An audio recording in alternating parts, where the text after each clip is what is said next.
안녕하세요. 오늘은 2월 첫날입니다. 2월 1일 토요일이죠. 연중 3주간. 오늘 복음은 마르코 복음 4장 35절에서 41절의 말씀이죠.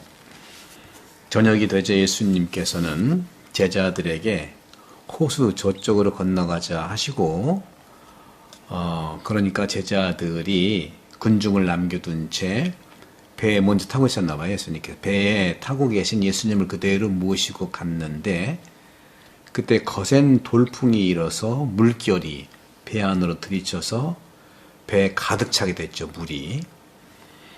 38절 그런데도 예수님은 고물에서 베개를 베고 주무시고 있는데 제자들이 예수님을 깨우며 스승님 저희가 죽게 되었는데도 걱정되지 않으십니까? 오늘 걱정이란 말 나오고요. 또 겁을 내느냐는 말이 나오고 큰 두려움에 사로잡혔다. 걱정, 겁, 두려움 이렇게 많이 나오는데 그러자 예수님께서 깨어나셔서 제자들을 뭐라고 하는 것이 아니라 일단은 제자들이 이 겁을 먹고 힘들어하는 부분들에 대해서 안심을 시키기 위해서 바람을 꾸짖습니다. 그리고 호수도로 잠잠해져라. 조용히 하여라 하시니 바람이 입었고 아주 고요해졌다 하는 말을 하고 있기 때문에 그 기사를 쓰고 있죠. 그러고서 이제 예수님은 이제 제자들에게 얘기하는 거 왜 겁을 내느냐 아직도 믿음이 없느냐 하고 말 믿음에 대한 문제.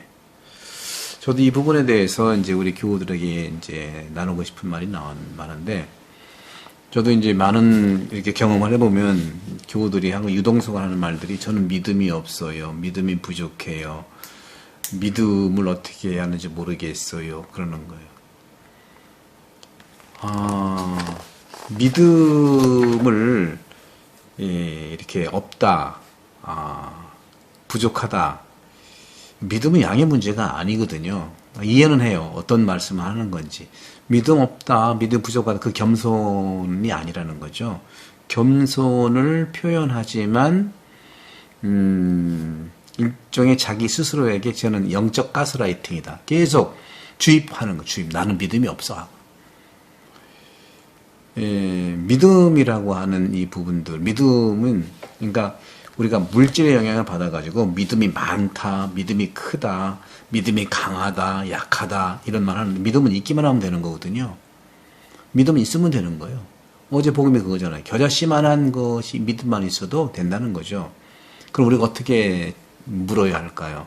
믿음이 없다, 약하다 그렇게 말하기보다는 어떻게 믿음을 더 성장하게 할까요?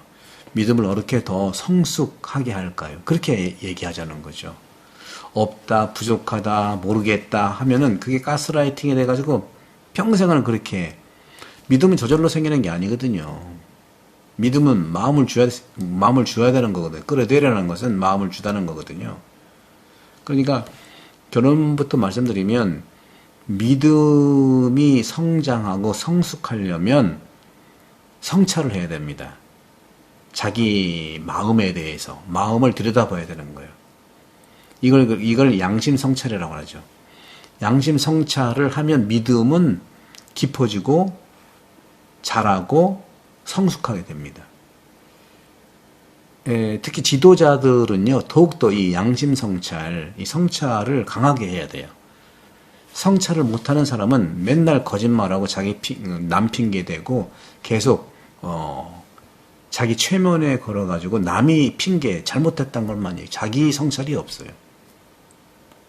그런 점에서 성찰이 없는 자는 자기를 모르는 자이기 때문에 그러면 성찰의 핵심은 뭘까요? 성찰의 핵심이라는 것은 우리가 남들 바라보는 건 잘 보잖아요. 이렇게 제3자를 바라보듯이 나를 바라보는 거예요.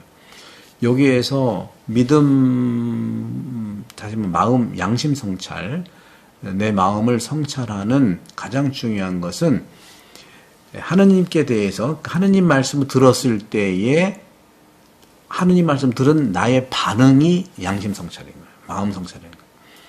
남편이 부인한테 얘기했을 때 그 말에 남편의 말에 대해서 내가 반응하는 그것을 내가 반응을 보는 것이 성찰이거든요.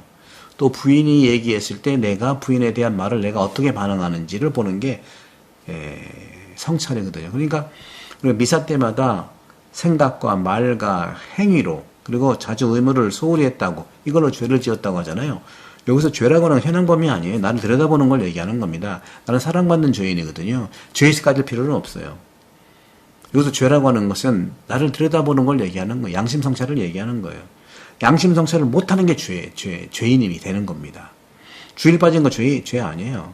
아파서 빠질 수도 있고, 또 굉장히 중요한 직장 일이라든가 충대사 때문에 빠질 수는 있는 거고, 그거는 고해상사 안 보고요. 그날 독서복음 읽고, 또는 묵주기도 5단 하고요. 선행 한번 하고, 아니면 주님의 기도 33번 하고 하면 되는 거예요. 양심성찰, 자기의 마음을 들여다보지 않는 게 죄라고 저는 얘기를 합니다. 그런 점에서 이 양심성찰, 마음의 성찰, 자기 자신의 마음을 들여다보는 것은 상대방이 나한테 말을 했을 때, 행동했을 때, 또 여러 가지 사건에 대해서 내가 어떻게 반응하느냐, 그걸 들여다보는 걸 얘기합니다. 판단하는 게 아니라 내가 이렇게 들여다보는구나. 예를 들어서 신부님하고 대화할 때 맨날 나는 내가 부족합니다. 나는 부족하고 믿음이 없습니다. 그렇게 말하는 나를 발견하라는 거죠. 판단하지는 말고요. 나는 맨날 믿음이 없어. 나는 나쁜 건가 봐. 이 성찰을 잘하는 사람들은요. 제가 우연히 텔레비를 봤는데 저는 텔레비 잘 안 보는데, 텔레비가 아니죠. 유튜브를 보는데 우리 백다방 하시는 백종원 씨 있죠. 그분이 서산에 있는 우리 태안과 서산 사이에 가로림만이라는 게 아름다운 만이 있어요. 이렇게 둘러싸인 만이. 거기에 이제 바지락 칼국수를 그 팀들과 같이 먹으러 간 것 같아요. 바지락 칼국수를 먹는데 또 그리고 바지락 칼국수도 먹고요. 근데 그분이 막 국물을 먹더니 와, 감동을 하면서, 이야, 이 바지락 국물, 바지락으로 푹 삶은 이 국물, 이 바다를 내가 다 마시는 것 같다.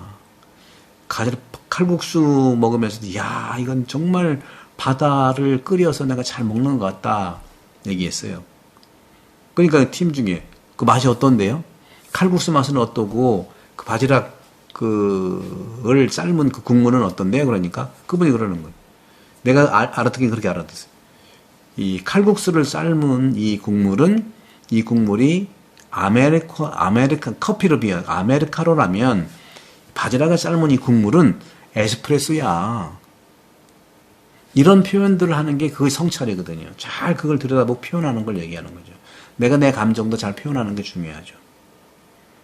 이거는 저절로 되는 것도 있지만 그것이 아니에요. 표현을 해봐야 돼요. 내가 배워야 되는 거죠. 강하게 성찰 능력을 배우지 않으면 평생 사는 대로 성찰하게 돼 있죠. 사는 대로 살게 되어 있죠. 성찰은 하지 않고. 그런 점에서 저는 이런 말씀을 좀 드리고 싶고, 그래서 오늘 주님께서 왜 겁을 내느냐? 아직도 믿음이 없느냐? 그들은 큰 두려움에 사로잡혀 도대체 이분이 누구시기에 바람과 호수까지 복종하는구나. 여기서 제자들의 성찰이라는 것은 겁을 내고, 또 저희가 죽게 되었는데 걱정도 안 되십니까? 항상 이런 말을 하는 자기들을 들여다보는, 이 성찰에 그걸 들여다보는 사람은 주님께서 말씀하시는 겁도 우리가 이겨낼 수 있고, 또 믿음을 담대히 가질 수 있다는 말씀을 드리고 싶어요. 그런 점에서 오늘 복음에서 마르코 복음사가의 지향을 직관할 수가 있는 이 부분에서 거센 돌풍 속에 주무시는 그리스도의 이미지는 우리가 감당해야 하는 고통과 비통을 상징적으로 드러내고 있는 거죠.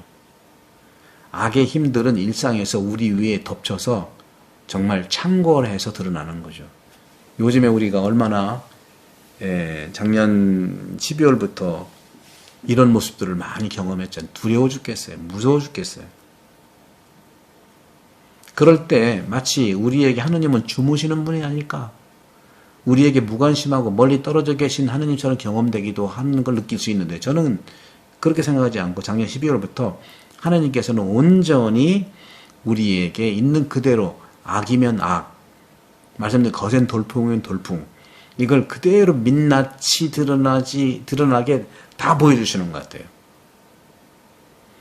그래서 우리는 시편을 읽을 때 시편 저자들이 이렇게 고백해요. 주님 깨우쳐 주소서, 이렇게 청원 기도를 하는 거죠. 하느님을 인간처럼 대하듯이 말입니다. 하느님은요 주무실 수가 없어요. 오히려 이렇게 말하실 거예요. 하느님에 대한 우리 믿음이 무감각하게 된다는 것은 아닐까. 우리가 감각이 무뎌지는 거죠. 신앙생활을 한다고 하면서. 따라서 우리의 인식과 우리의 심리적 어떤 능력으로부터 도망가려는 이런 부분들을 우리가 정말 제대로 바라보고 성찰해야 되지 않겠는가. 하느님의 힘과 은총은요, 우리 모든 인간의 인식과 심리, 감정을 성찰, 그러니까 들여다보게 하고, 이 들여다보는 것 자체로 내가 이겨낼 수 있는 겁니다. 그래서 하느님께서 부재하는 인상, 그리고 가끔 주무시는 그리스도 이미지로부터 우리가 깨어나도록 격리하시는 거예요. 함께 계시는데 왜 주무시냐? 함께 계시기만 하면 됐지. 이런 경우에 우리가 할 수 있는 건 무엇일까요? 바로 기도하기라고 아우구스티누스 성인은 말합니다. 왜냐하면 하느님께서는 우리에 관해서 항상 눈을 뜨고 지켜주시는 주님을 믿는 그런 신앙을 우리가 자각하기 때문입니다. 마르코 복음사가는 폭풍우를 만난 배와 같은 그 로마 공동체를 바라보고 있는 거예요. 우리도 마치 태아는 태양 공동체, 우리나라 공동체에서 우리 폭풍우를 만난 우리 한국배 어떻게 되고 있을까요? 풍랑에서 쓰러질 것 같고, 작년에 계엄령 터지고 계속 우리 아전인수를 싸우고 이런 여러 가지 정말 우리가 걱정스럽고 두렵고 무섭고 하는 부분들이 있잖아요. 예수님께서는요 악령에게 하신 것처럼 바람에게도 소리를 지르십니다. 마르코복음 1장 25절, 3장 12절. 마르코가 사용하는 용어에서 두려움을 나타내는 행동은 겁을 먹는 모습이죠. 여러분 두려워하지 마십시오. 마르코복음 16장 18절에 빈 무덤 앞에서 여인들의 행동을 잘 보십시다. 마르코복음의 끝인데도 또 역시 언급하고 있잖아요. 하느님이 계신다고 하는 거, 하느님께서 계심이 분명한데도 너무 멀리 계셔서 안 계신 것처럼, 바로 옆에서 주무시는데 안 계신 것처럼 느끼기 때문에 제자들은 오늘 저희가 죽게 되었다고 걱정을 하잖아요. 우리가 이겨낼 수 있는 힘이 바로 주님께서 함께 계신다는 거죠. 잔잔해진 풍랑, 자연의 지배자, 호수의 폭풍도 주님이 잠재워줬습니다. 주님과 함께하면 두려움이 없습니다. 우리 모두 일어나서 용기를 내고 두려움을 이겨낼 수 있도록 축복드립니다. 성부와 성자와 성령께서는 여러분 오늘 강복합니다. 감사합니다. 구독, 성기 많이 부탁드리겠어요. 네.